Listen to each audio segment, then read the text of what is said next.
বন্ধুগণ, আশা করি সবাই ভালো আছেন।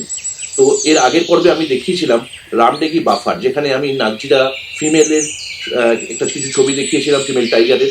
তার সঙ্গে দেখিয়েছিলাম ভাল্লুকের স্নান। এবং তার পরের দিন এটা ছিল ইভিনিং সাফারি আমাদের। তার পরের দিন সকাল মানে 26শে মে আমরা গেছিলাম তরবারি পলাশগাঁও বাফার এরিয়াতে। তো সেখানকার পর্ব এখন আমি শুরু করছি। আপনাদের সামনে রইল আমার নতুন ভিডিও। তো চলুন শুরু করা যাক নতুন ভিডিও, সঙ্গে থাকুন।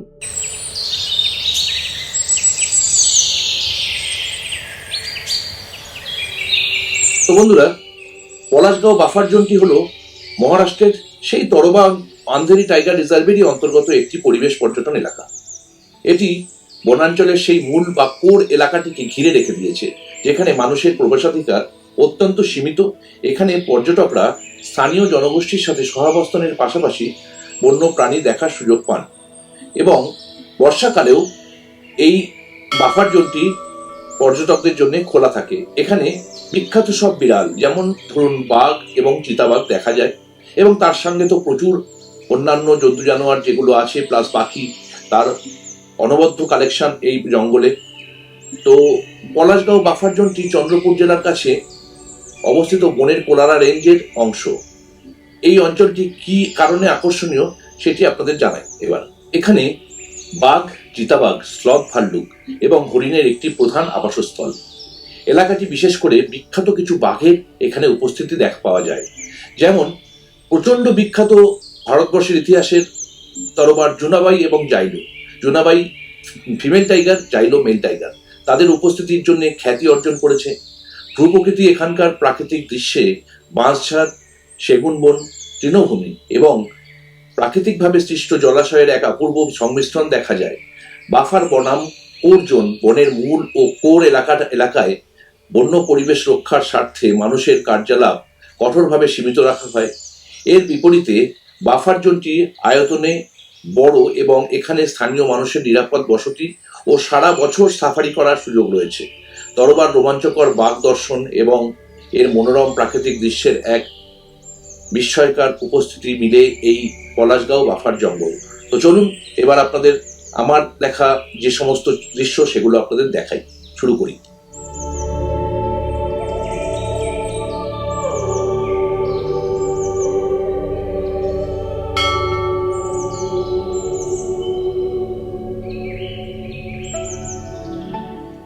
এবার আপনাদের একটা ছোট্ট গল্প শুরু করি। সেই গল্পটা হলো, এই যে মেল টাইগারটিকে দেখতে পাচ্ছেন জলের মধ্যে বসে আছে, আমি যার নাম বলছিলাম জাইলো, সেই জাইলোরই এটা মেল কাপ, এখন অ্যাডাল্ট। এখন ও জলের মধ্যে বসে আছে। এই এরিয়াতেই ও থাকে, ঘোরাফেরা করে। তো জলের মধ্যে নিজের গা স্নান করছে, নিজের গা ঠান্ডা করছে। তার আগে একটি ফিমেল টাইগার দেখিয়েছি, একটু পরে আবার দেখাবো আপনাদের। সেটি, তার নাম ফিমেল টাইগার, তার নাম ভিরা। ভিরারি, এই কিন্তু ভিরারি সন্তান, কিন্তু সে এখন বড় হয়ে গেছে। কিন্তু ভিরা যে ফিমেল টাইগার, তার আবার নতুন 1.5 মাসের 3টি সন্তান, 3টি কাপ এখন এই তার ঠিক কাছেই একটা জঙ্গলে তারা রয়েছে। মা ভিরা তাদেরকে রক্ষণাবেক্ষণ করছে। তো ব্যাপারটি হলো এটি যে ভিরা তার বাচ্চাদের নিয়ে, 1.5 মাসের বাচ্চাদের নিয়ে এইখানে একটা ঝোপের মধ্যে থাকে এবং তারা এখানে খেলা করে, ঘোরাফেরা করে। আপনাদের দেখাবো সবটাই। তো হঠাৎ করে এই জাইলোর এই মেল কাপটি, মানে অ্যাডাল্ট কাপ, তো এখানে প্রবেশ করেছে, যেটা সচরাচর এই জলাশয়ে আসে না। তো তাতে মা একটু চিন্তিত, কারণ বাচ্চা থাকলে মেল কোনো টাইগার আসলে সেখানে বাচ্চাদের জন্য একটুখানি চিন্তার ব্যাপার।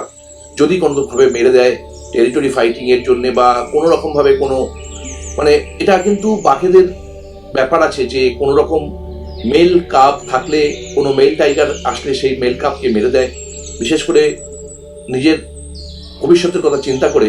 এবং ফিমেল কাপ থাকলে সেটা খুব একটা কিছু করে না, সেগুলোকে অ্যাকচুয়ালি বাঘের কাপকে বাঁচানো এবং বড় করা, বড় বনতে মিনিমাম 7-8 মাস করা অবধি মা বাঘিনীদের প্রচন্ড কষ্ট যায়। এবং উভয়ে লুকিয়ে রাখা এবং তাদেরকে নিয়ে রক্ষণাবেক্ষণ, তাদের জন্য খাবার নিয়ে আসা, শিকারে যাওয়া, এবং ততক্ষণ তাদেরকে কোথায় লুকিয়ে রাখবে, তারা যদি বেরিয়ে না পড়ে, অনেক রকম তাদের ভাবে মানুষ করতে হয়।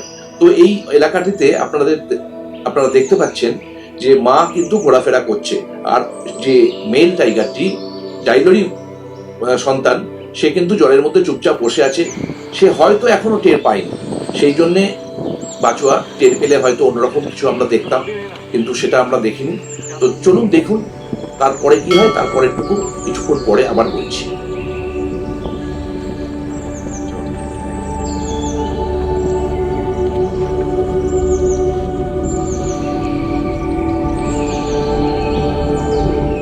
আমরা অনেকক্ষণ ধরে এই মেল টাইগারটা জলের মধ্যে বসে থাকার ছবি তুললাম এবং চিন্তা করছি কখন উঠবে কখন উঠবে। হঠাৎ করে সে আড়াআড়ি ভাবে এই পুকুরটা ক্রস করলো, জলাশয়টা, এবং পিছনে ঘাসের জঙ্গল ছিল, সেখান থেকে আস্তে আস্তে ঘাসের জঙ্গল পেরিয়ে অন্যদিকে সে চলে গেল। এরপরে আমরা ফিরে গেলাম যেখানে মা তার বাচ্চা নিয়ে, মানে ভীরা তার 3টে বাচ্চা নিয়ে বসে আছে। এবার তাদের দৃশ্য দেখাই আপনাদের, কত সুন্দর খেলা করছে দেখুন একবার। তো পরে যেটা জানলাম সেটা হচ্ছে ওর মা বাচ্চাদের, যখন মেল টাইগারটা এসেছিল তখন ওর মা বাচ্চাদের জঙ্গলের মধ্যে লুকিয়ে রাখার একটা অদ্ভুত, আমরা যেটা গাইডের কাছ থেকে বা যারা টাইগার এক্সপার্ট তাদের কাছ থেকে শুনেছি, সেটা হচ্ছে ওদের সাউন্ড ওদের কথা বলার সমান। মানে আমরা যেমন কথা বলে বাচ্চাদের শাসন করি, ওদের একটা সাউন্ড, বিভিন্ন রকমের টাইগার সাউন্ড করে।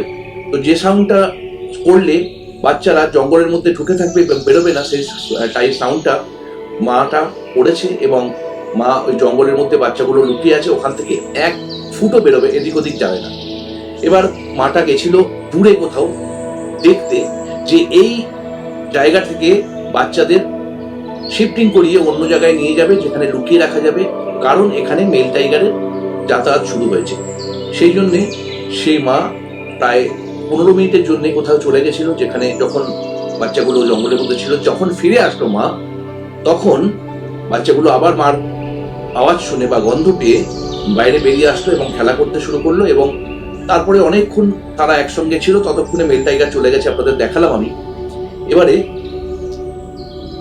বাচ্চাদের দুধ খাওয়ানো সমস্ত কিছু করার পরে তারপরে ফিমেল টাইগারটি উঠে দাঁড়ানোর পরে কি একটা সাউন্ড করলো, সেটা আমরা বুঝবো না, সাধারণ মানুষের বোঝার ক্ষমতা নেই, টাইগারই বোঝে। বাচ্চাগুলো দৌড়তে মার সামনে গেল, মা আস্তে করে পথ চলতে শুরু করলো। বাচ্চাগুলো মার সঙ্গে সঙ্গে পিছন পিছন পথ চলতে জঙ্গলের অনেক দূরে চলে গেল, যেখানে আর কোনো টুরিস্ট অ্যাক্সেস পাবে না এবং সেটা নন টুরিস্ট জোন। সমস্ত জায়গায় ক্যামেরা লাগানো আছে, যেখানে গেলে বা সেখানে রুল ব্রেক করলে আমাদের গাইডদের পানিশমেন্ট হয় বা জিপসিদেরও পানিশমেন্ট হয়। সেই সমস্ত এরিয়া ছেড়ে অনেক দূরে চলে গেল। তো আমরা যতক্ষণটা ট্যুরিজম জোন ছিল সেখান থেকে ওকে ধাওয়া করে যাওয়ার চেষ্টা করলাম, মানে আমরা ট্র্যাক করার চেষ্টা করলাম। তো দেখলাম এমন একটা নালার মধ্যে গিয়ে মা তাদের বাচ্চাদের নিয়ে বসলো, যেখানে আর দেখা যাবে না, যেখান থেকে মানে কেউ যদি না জানে ওখানে আর টাইগারের কোনো রকম চিহ্ন বা কোনো রকম ছবি হবে না। যেটা আমাদের গাইড দাদারা বললেন সেটা হচ্ছে গত 3 দিন ধরে একই জায়গায় একইভাবে সাইটিং হচ্ছিল। আজকে এই জঙ্গলে ভীরা তার বাচ্চাদের নিয়ে শিফট করে গেল, এরপরে আর এখানে কোনো রকম সাইটিং হবে না। যদিও বা সাইটিং হয়, আগের যে মেল টাইগারটা দেখালাম সে যদি এখানে আসে তবেই গিয়ে সাইটিংটা হবে, নাহলে এখানকার সাইটিংটা মোটামুটি আপাতত বন্ধ হয়ে গেল। তো আমাদের ভাগ্য ভালো ছিল, যেখানে আমরা দুটো, একটা মেল টাইগার একটা ফিমেল টাইগার তার বাচ্চাদের নিয়ে টোটাল ইতিহাসটা আপনাদের জন্য দেখাতে পারলাম। এটা আমার কাছে অনেকটা ভাগ্য ভালো, আমার ভালোও লাগছে আপনাদের দেখাতে।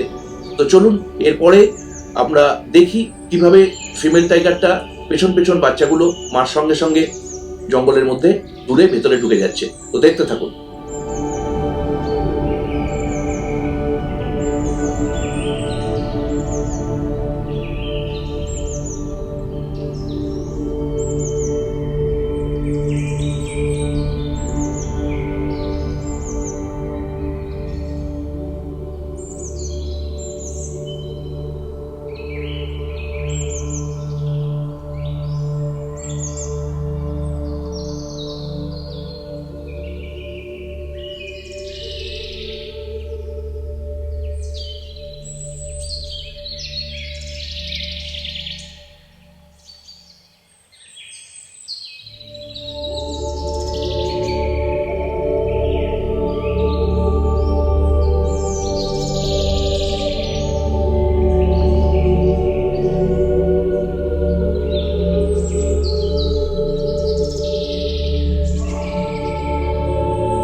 বন্ধুদের কাছে অনুরোধ জানাই, শেষ অবধি দেখুন, ভিডিওটা স্কিপ করে মোটেও বন্ধ করে দেবেন না, তাহলে ওদের পিছন পিছন যাওয়াটা মিস করবেন।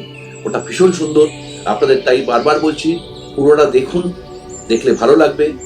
আর তার আগে বলি, আমার এই ভিডিও যদি আপনাদের ভালো লাগে থাকে, বন্ধুদের সঙ্গে যত পারুন শেয়ার করুন, আর শেয়ার করার সাথে সাথে আমার চ্যানেলটা সাবস্ক্রাইব করুন, তাহলে এইরকম ধরনের অনেক ভিডিও বানানোর আমি এন্টু পাই। আর তার সাথে বেল আইকনের অল বাটনটা যদি আপনারা ক্লিক করেন, তাহলে আমি যখনই কোনো ভিডিও দেব আপনাদের কাছে নোটিফিকেশন সরাসরি পৌঁছে যাবে।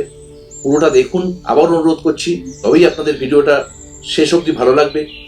আর ততক্ষণ পর্যন্ত অপেক্ষা করুন পরের ভিডিওর জন্য। পরের ভিডিও খুব তাড়াতাড়ি আসছে।